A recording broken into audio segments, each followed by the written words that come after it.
Meus irmãos, nós vamos abrir a palavra de Deus no livro do profeta Daniel, capítulo 11, e nós vamos ler a partir do verso 20. Daniel, capítulo 11, do verso 20 ao verso 45. A palavra do Senhor diz assim: Levantar-se-á depois em lugar dele um que fará passar um exator pela terra mais gloriosa do seu reino. Mas em poucos dias será destruído, e isto sem ira nem batalha.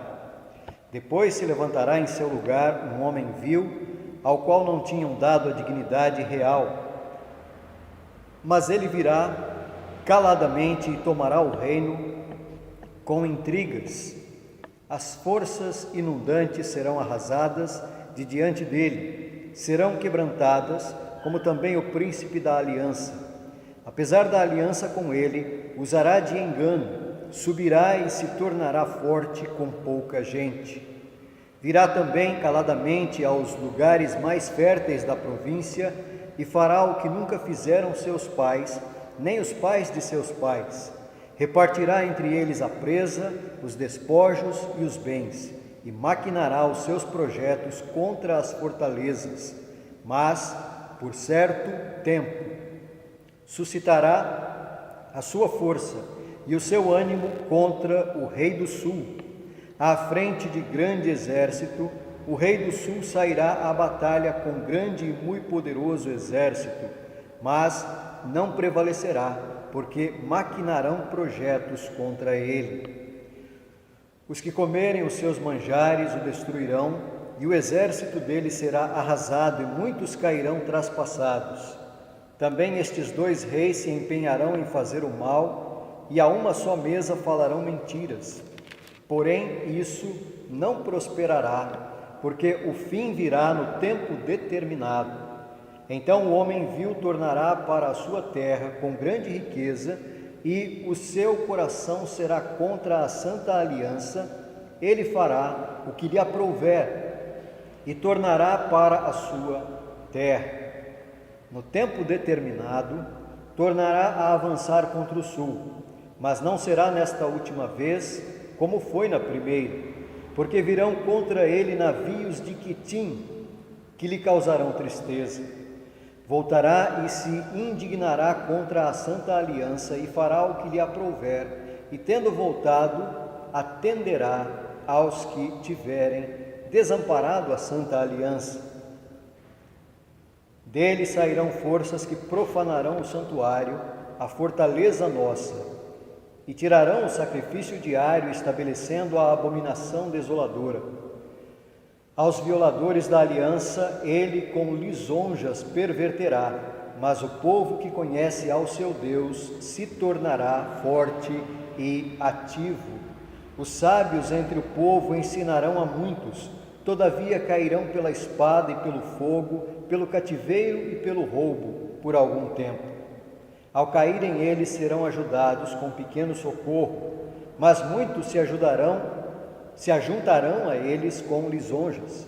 Alguns dos sábios cairão para serem provados, purificados e embranquecidos, até ao tempo do fim, porque se dará ainda no tempo determinado. Este rei fará segundo a sua vontade, e se levantará e se engrandecerá sobre todo Deus. Contra o Deus dos deuses falará coisas incríveis e será próspero, até que se cumpra a indignação, porque aquilo que está determinado será feito.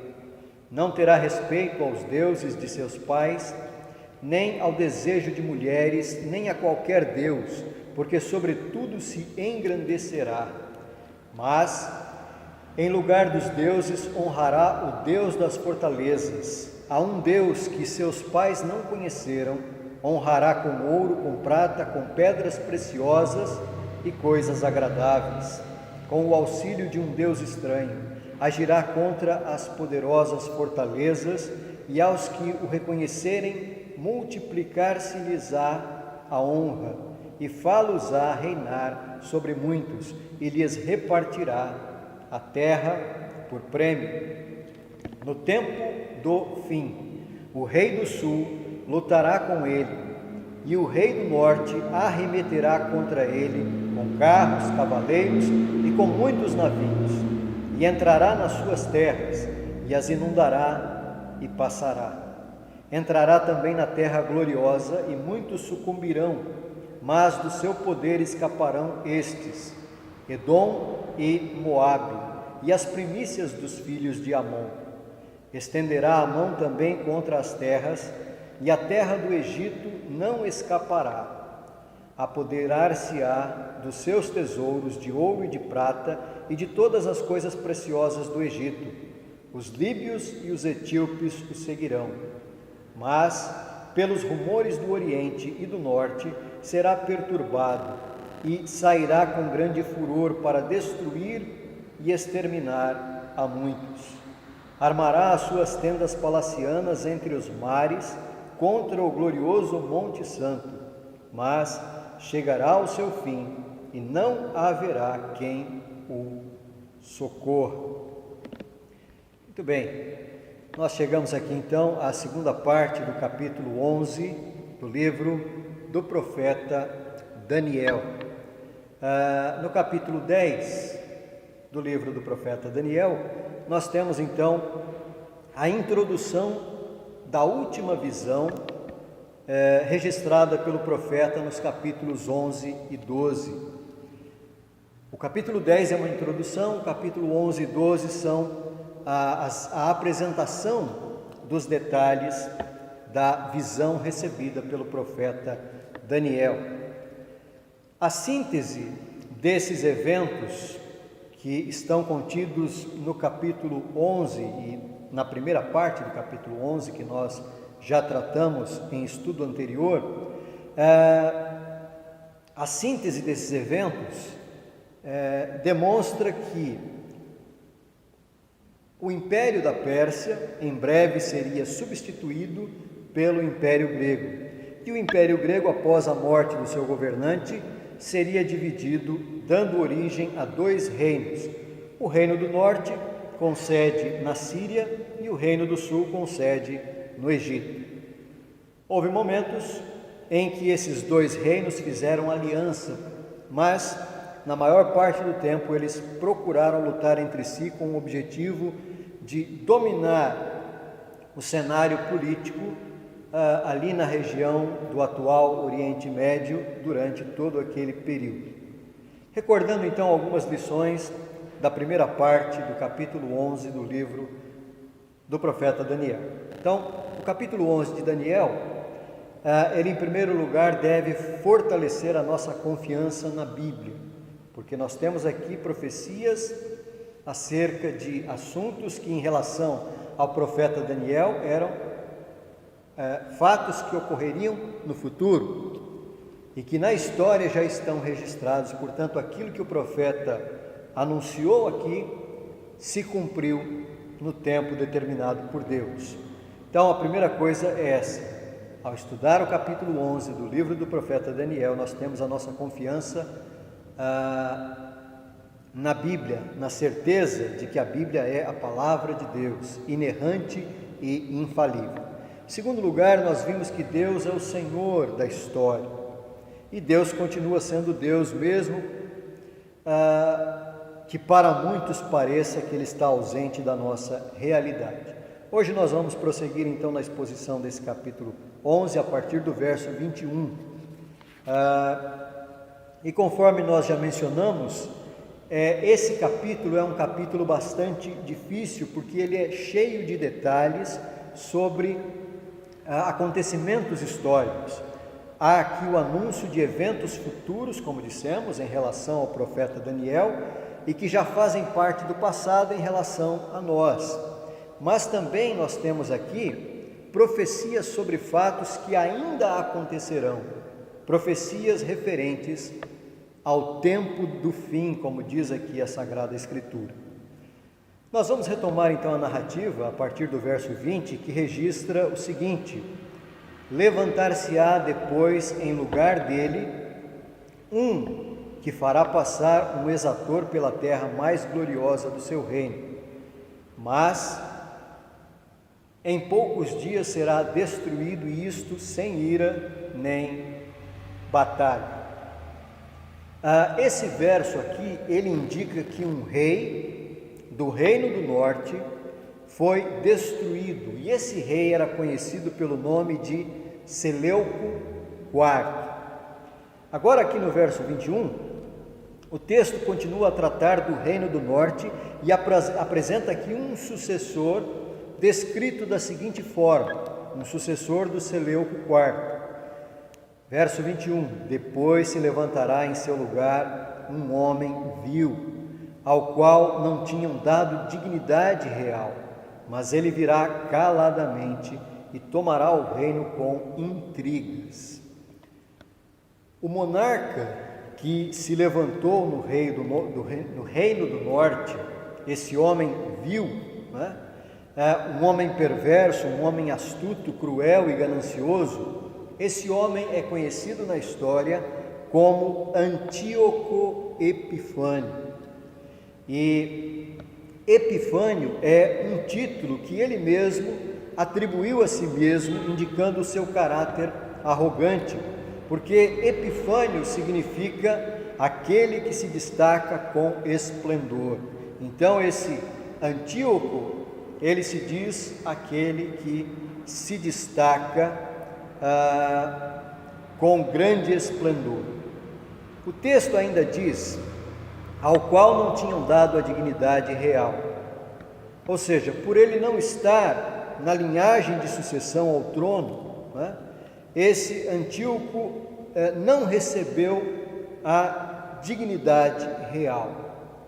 A sua ascensão ao trono se deu por meio de intrigas, conforme expresso aqui nessa profecia. Os versos seguintes revelam como seria a sua atuação.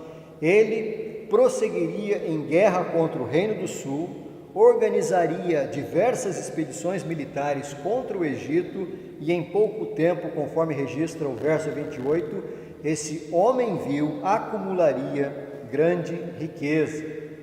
Todavia, veja o que diz o verso 29, no tempo determinado, tornará a avançar contra o sul, mas não será nesta última vez como foi na primeira.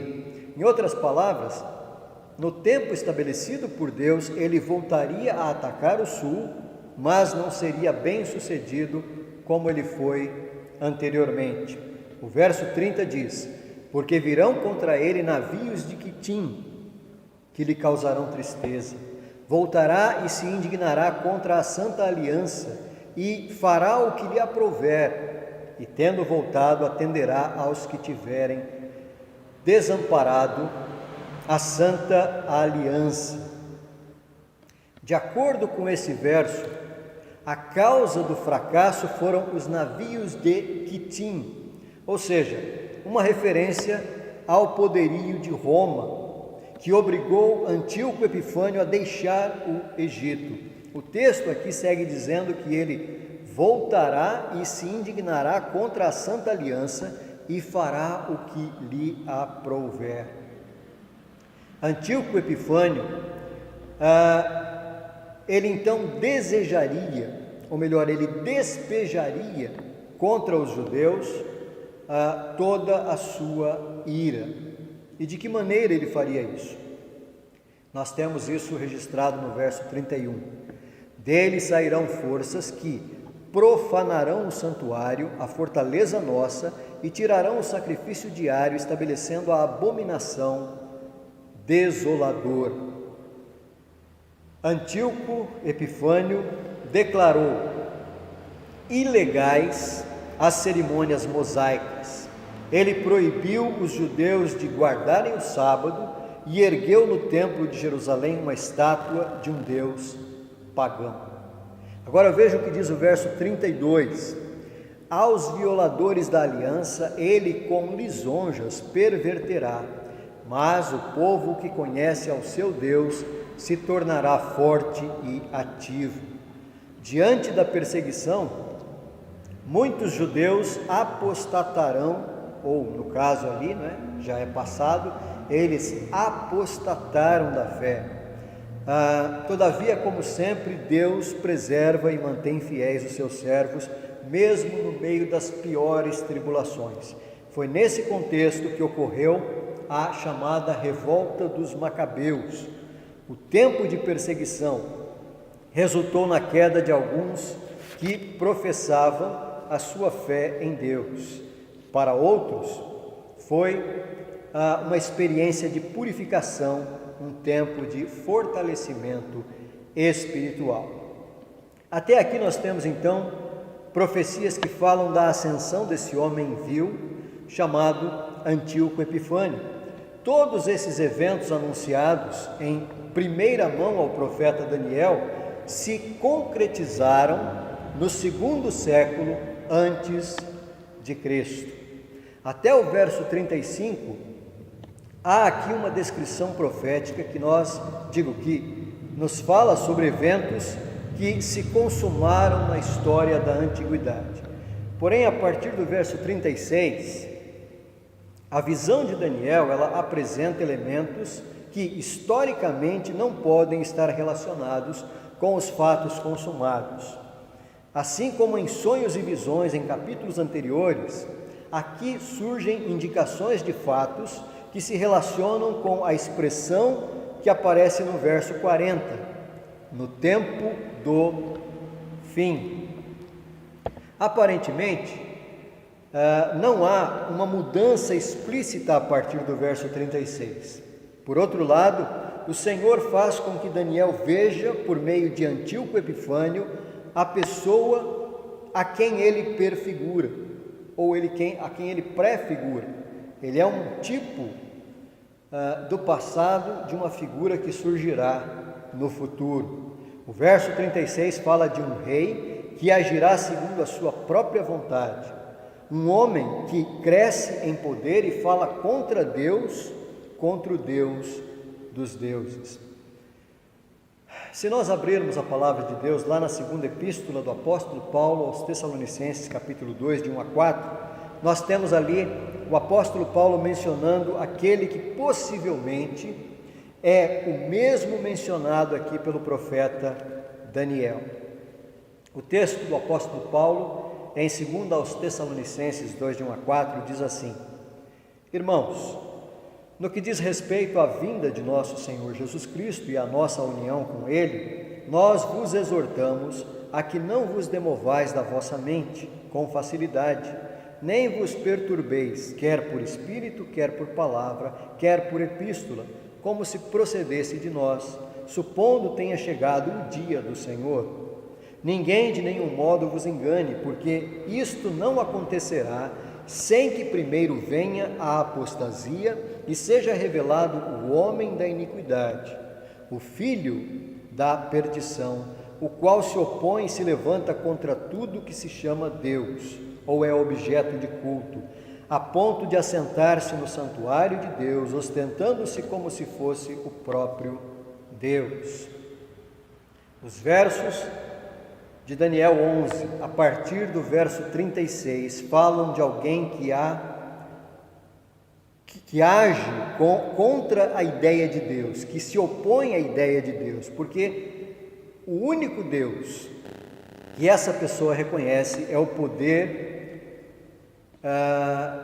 com o qual ele mesmo avança contra os seus inimigos e com o qual ele recompensará aqueles que estiverem do seu lado.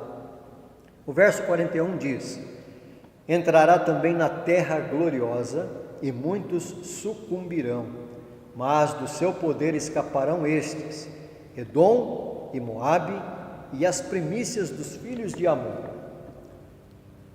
Esse verso é o que melhor evidencia que não se está falando aqui a respeito de Antíoco Epifânio, porque a nação de Moabe já não existia mais nos tempos de Antíoco Epifânio. Edom, Moabe e Amon eram inimigos do povo de Deus.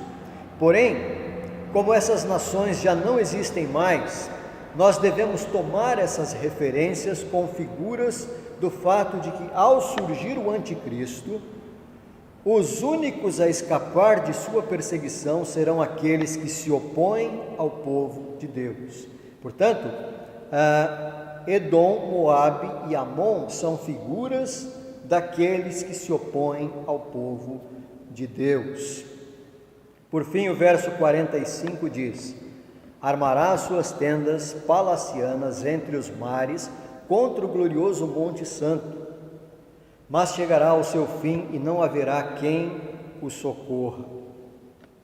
Assim, entre os versos 21 a 45, nós temos aqui uma visão de um rei que oprimiu os judeus no segundo século antes de Cristo e que prefigura um personagem escatológico que surgirá no tempo do fim e perseguirá os cristãos.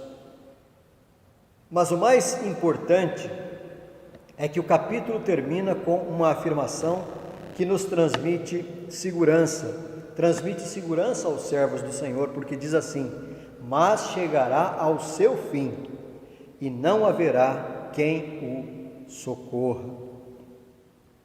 Quais as lições desta passagem do livro de Daniel para nós? A palavra de Deus revela o último dia. A palavra de Deus revela que o último dia não virá antes que venha a apostasia e seja manifestado o homem da iniquidade, o filho da perdição, o qual se opõe e se levanta contra tudo que se chama Deus ou é objeto de culto. Certamente, ao longo da história, muitos anticristos já se manifestaram. Muitos líderes políticos e religiosos do passado e do presente podem ser considerados como anticristo. Mas, quando este indivíduo anunciado aqui nas profecias do livro de Daniel, mencionado pelo próprio Senhor e pelos apóstolos nos escritos do Novo Testamento, quando ele surgir, será pior do que qualquer outro que já existiu. E nós não sabemos quando isso acontecerá, mas quando observarmos a realidade ao nosso redor, nós precisamos ter a sensibilidade espiritual para discernir qual o rumo o mundo em que vivemos está tomando. É extremamente necessário que levemos a vida cristã de forma séria. Uma das características mais preocupantes do cristianismo moderno é a sua superficialidade e a sua acomodação aos padrões do mundo. Como será no momento em que as perseguições se intensificarem? Para a igreja cristã, há dias terríveis pela frente, e todo aquele que professa a fé cristã deve considerar o preço que se pode pagar por isso. Essas considerações não são feitas para nos assustar, mas para nos dar segurança, porque acima de tudo o que mais aprendemos com as profecias é que a história é conduzida pela soberania e providência de Deus. Os versos 27, 29 e 35 utilizam essa expressão, no tempo determinado. E o verso 36 diz: porque aquilo que está determinado será feito. Nada, absolutamente nada na história está fora do controle de Deus, porque tudo foi por Ele determinado. Todas as coisas cumprem o decreto eterno de Deus. Deus governa a história e a conduz para a sua consumação. Por isso, o mal não prevalecerá. Deste modo, este capítulo deve nos encorajar a compreender que nenhuma perseguição pode nos separar do amor de Cristo. Talvez as palavras mais belas desse capítulo sejam as que estão registradas aqui na segunda parte do verso 32. Mas o povo que conhece o seu Deus se tornará forte e ativo. Essa é uma expressão muito importante. Mas o povo que conhece o seu Deus se tornará forte e ativo. Daí a necessidade de nós conhecermos a Deus, daí a necessidade de nós conhecermos a palavra de Deus, a revelação de Deus. Quando nós conhecemos o nosso Deus, nós nos tornamos fortes e ativos. Pensemos novamente, meus irmãos, em Antíoco Epifânio. A Palestina era, no mundo onde havia verdadeiros crentes, foi naquele lugar onde estava um pequeno grupo do povo de Deus, o remanescente do povo de Deus. Foi justamente naquele lugar que aquele homem vil tentou de todas as formas aniquilar a fé em Deus. Mas ele não conseguiu. Pelo contrário, cheio de ambição por conquistar a Pérsia, ele deixou um de seus generais encarregado de lidar com a revolta dos Macabeus. E a caminho da Babilônia, ele recebeu notícia de que o seu general havia sido derrotado pelos Macabeus. E de que modo, e de um novo altar a Jeová havia sido erguido. Então, ele recebe a notícia de que o seu general foi derrotado pelos Macabeus, vencendo então o general e o exército que vinha com o general. Os Macabeus conseguiram então erguer novamente o altar a Jeová e voltar a realizar as suas cerimônias no templo de Jerusalém. Depois disso, a história registra que Antíoco Epifânio adoeceu e morreu. Toda a sua ambição, toda a sua arrogância e perversidade se desfizeram de uma hora para outra. O mesmo tem acontecido com todos os anticristos e ocorrerá com o último dos anticristos. Apocalipse 19, 5 e 6. A palavra do Senhor diz assim: Dai louvores ao nosso Deus, todos os seus servos, os que o temeis, os pequenos e os grandes. Aleluia, pois reina o Senhor nosso Deus, todo-poderoso. Assim, nós concluímos o estudo nesse capítulo 11 do profeta Daniel. E mais uma vez nós reafirmamos que Deus é o Senhor da história. Conquanto haja ao longo da história vários Antíocos Epifânios, vários anticristos que tentam frustrar a obra de Deus, no tempo do fim, o povo de Deus será vencedor, porque Cristo Jesus, o Rei dos Reis, venceu. Que Deus assim nos abençoe e nos fortaleça. Amém.